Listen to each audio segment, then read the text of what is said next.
హైదరాబాద్ నగర పాలనను పూర్తిగా గాడిన పెట్టేందుకు ప్రభుత్వం తెచ్చిన క్యూర్ 2026 బిల్లుపై వివాదం నడుస్తోంది. నగర అభివృద్ధి సమగ్ర పాలన పేరుతో తెచ్చిన ఈ బిల్లుతో పలు నిబంధనలపై రెసిడెన్షియల్ వెల్ఫేర్ అసోసియేషన్లు, పట్టణ ప్రణాళిక నిపుణులు అంటే ప్లానింగ్ ఎక్స్పర్ట్స్, నగర వాసులు తీవ్ర అభ్యంతరాలు వ్యక్తం చేస్తున్నారు. ముఖ్యంగా ప్రాపర్టీ ట్యాక్స్ పెంపు, ఎపెక్స్ కౌన్సిల్కు అధిక అధికారాలు, అక్రమ నిర్మాణాలకు చట్టబద్ధత కల్పించే అవకాశం లాంటి అంశాలపై వ్యతిరేకత వ్యక్తం చేస్తున్నారు. ప్రభుత్వం మాత్రం నగర భవిష్యత్ అవసరాలను దృష్టిలో పెట్టుకుని ఈ బిల్లును రూపొందించామని చెబుతుండగా, ప్రతిపాదిత నిబంధనలపై విస్తృత చర్చ జరిపి ఈ మార్పులు చేయాలని డిమాండ్స్ వినిపిస్తున్నాయి. క్యూర్ 2026 బిల్లు ప్రకటించిన నాటి నుంచే వివాదంగా మారింది. హైదరాబాద్, సైబరాబాద్, సికింద్రాబాద్ ప్రాంతాల అభివృద్ధికి ఒకే విధానంలో పాలన తీసుకురావాలనే లక్ష్యంతో ప్రభుత్వం ఈ బిల్లును రూపొందించినట్లు చెబుతోంది. అయితే బిల్లులోని పలు సెక్షన్లు ప్రజాస్వామ్య వికేంద్రీకరణకు విరుద్ధంగా ఉన్నాయని విమర్శలు వస్తున్నాయి. వార్డు స్థాయి ప్రజాప్రతినిధుల పాత్ర తగ్గిపోతుందని, కీలక నిర్ణయాలన్నీ పై స్థాయిలోనే తీసుకునే పరిస్థితి ఏర్పడుతుందని అభిప్రాయపడుతున్నారు. అందుకే బిల్లును యథాతథంగా అమలు చేయకుండా ముందుగా ప్రజల అభిప్రాయాలు తీసుకుని సవరణలు చేయాలని డిమాండ్ చేస్తున్నారు. క్యూర్ బిల్లుపై వస్తున్న ప్రధాన అభ్యంతరం ప్రాపర్టీ ట్యాక్స్ విధానమే. మార్కెట్ విలువలు, వినియోగం, ప్రాంతాల అభివృద్ధి వంటి అంశాల ఆధారంగా పన్ను లెక్కించే విధానం వల్ల సామాన్య, మధ్యతరగతి కుటుంబాలపై అదనపు భారం పడుతుందని నగరవాసులు ఆందోళన వ్యక్తం చేస్తున్నారు. ఇప్పటికే విద్యుత్, నీటి ఛార్జీలు, నిర్వహణ ఖర్చులు పెరిగిన పరిస్థితుల్లో మరోసారి భారీ స్థాయిలో ప్రాపర్టీ ట్యాక్స్ పెరగటం గృహ యజమానులకు భారంగా మారుతుందని రెసిడెన్షియల్ వెల్ఫేర్ అసోసియేషన్లు చెబుతున్నాయి. ప్రస్తుతం రెంటల్ వాల్యూ విధానం ప్రకారం ప్రాపర్టీ ట్యాక్స్ వసూలు చేస్తుండగా, క్యూర్ బిల్లు చట్టబద్ధమైతే క్యాపిటల్ వాల్యూ ప్రకారం ప్రాపర్టీ ట్యాక్స్ వేస్తారని, దీంతో 4 రెట్లు పెరిగే అవకాశం ఉందంటున్నారు. ఈ క్యూర్ బిల్లులో సెంట్రలైజేషన్ ఆఫ్ పవర్స్ పెట్టబోతూ ఉన్నారు. అది చాలా అన్యాయం. అది కాకుండా డీసెంట్రలైజ్ ఉండి జోనల్ కమిషనర్స్, డిప్యూటీ కమిషనర్స్ ఎవరి పరిధిలో వాళ్లకు అధికారాలు ఇస్తే వర్క్ త్వరగా జరిగేందుకు ఆస్కారం ఉంటుంది. 2, మనకు ఏ విధంగా అయితే చట్టబద్ధత ఉండి మనము ప్రజల మీద భారం వేసి ఈరోజు ప్రాపర్టీ ట్యాక్స్ ఒక ఎగ్జాంపుల్ తీసుకుంటే, మొన్నటి వరకు మనకు రెంటల్ వాల్యూ మీద ప్రాపర్టీ ట్యాక్స్ ఉండేది. ఇప్పుడు అసెట్ వాల్యూ మీద ప్రాపర్టీ ట్యాక్స్ చేయబోతూ ఉన్నారు. ఇది చాలా అన్యాయము. మరోవైపు క్యూర్ బిల్లులో ప్రతిపాదించిన అపెక్స్ కౌన్సిల్ అధికారాలపై కూడా తీవ్ర చర్చ జరుగుతోంది. నగర ప్రణాళిక, అభివృద్ధి, నిధుల కేటాయింపు, ప్రధాన ప్రాజెక్టుల ఆమోదం వంటి కీలక అధికారాలు ఒకే సంస్థ చేతుల్లో కేంద్రీకృతమవుతాయని నిపుణులు అంటున్నారు.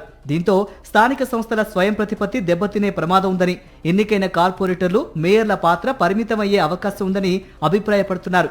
ప్రజలకు జవాబుదారీతనం తగ్గకుండా అధికారాల పంపిణీ స్పష్టంగా ఉండేలా బిల్లులో మార్పులు చేయాలని కోరుతున్నారు. అయితే మేయర్స్ ఆధ్వర్యంలో, ఎమ్మెల్యేస్, కార్పొరేటర్స్ ఆధ్వర్యంలో జరుగుతున్నటువంటి చాలా డీసెంట్రలైజ్డ్ వ్యవహారాలని ఇంకా కింది స్థాయి కాలనీ వెల్ఫేర్ అసోసియేషన్ వరకు కూడా తీసుకురావాల్సింది పోయి, పైపెచ్చు మొత్తం సెంట్రలైజ్ చేసేసి దాన్ని ముఖ్యమంత్రి మాత్రమే డిసైడ్ చేసే విధంగా, అంటే ఈ చట్టాన్ని మొత్తము ఒక ముఖ్యమంత్రి చేతిలోకి తీసుకెళ్ళిన తర్వాత అక్కడ నుండి మళ్ళీ ప్రశ్నించే ప్రయత్నం ఎక్కడ కూడా లేని పరిస్థితిలో ఈ చట్టాన్ని తయారు చేశారు. కౌన్సిల్లో నిర్ణయం తీసుకోవడం అనేది ఈరోజు ముఖ్యంగా చాలా అభ్యంతరకరమైనటువంటి విషయము. ట్యాక్సెస్ పెంచుకోవడానికి మాత్రమే, ఏదైతే బిల్డింగ్ వయలేషన్ జరుగుతున్నాయో వాటి విషయంలో మీకు క్లారిటీ లేదు. బీపీఎస్ రెగ్యులరేషన్ విషయంలో పక్కన కోర్ట్స్లో చాలా కేసెస్ నడుస్తూ ఉన్నాయి. అక్రమ నిర్మాణాల అంశం కూడా క్యూర్ బిల్లుపై వివాదానికి కేంద్ర బిందువుగా మారింది. ఇప్పటికే నిబంధనలు ఉల్లంఘించి నిర్మించిన భవనాలకు ఈ బిల్లు ద్వారా పరోక్షంగా చట్టబద్ధత కల్పించే అవకాశం ఉందని కొందరు ఆరోపిస్తున్నారు.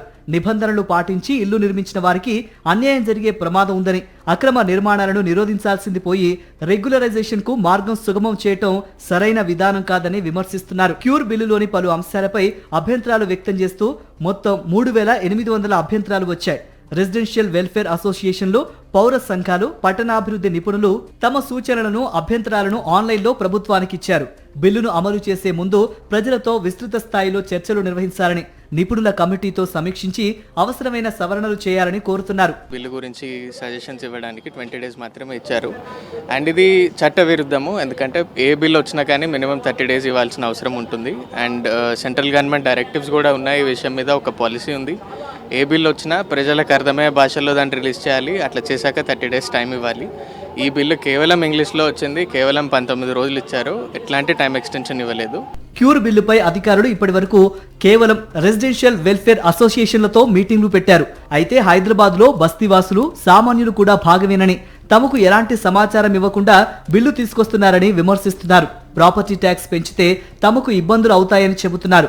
దీంతో ప్రభుత్వం ఈ సూచనలను పరిగణలోనికి తీసుకొని సవరణలు చేస్తుందా లేక యథాతథంగా బిల్లును అమలు చేస్తుందా అన్నది ఇప్పుడు నగర రాజకీయాల్లో పౌర వర్గాల్లో ఆసక్తికర చర్చగా మారింది. మరిన్ని అప్డేట్స్ కోసం ఛానల్ ను సబ్స్క్రైబ్ చేయండి. నోటిఫికేషన్స్ కోసం బెల్ ఐకాన్ పై క్లిక్ చేయండి.